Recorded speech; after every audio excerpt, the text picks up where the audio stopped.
પ્રકાશભાઈ સોની છું, શહેરાથી આવું છું, પંચમહાલ જિલ્લો. અને હું માતાજી માટે ચાંદીનું છત્ર લઈને આવ્યો છું, જે હું મારા ભાવથી લઈને આવ્યો છું. બસ મને એક ભાવ જાગ્યો, માતાજીને આ ભેટ અર્પણ કરવી છે. એમને પ્રેરણા કરી, એમની કૃપાથી, એમની અમી દ્રષ્ટિથી હું લઈને આવ્યો છું અને એમને હું અર્પણ કરવા માગું છું.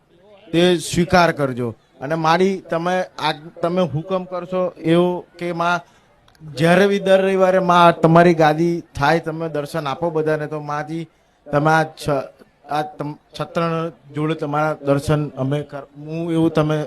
સોનીની દુકાન છે તમાર? હા, આઈ એમ કો મહાવીર જ્વેલર્સ માળી. આમ તો મારી ઘણા બધા અનુભવ છે જે હું કહી નહીં શકતો, પણ ના થવાનું થઈ ગયું એવું સમજો કે જે શક્ય નતું એ શક્ય થઈ ગયું છે.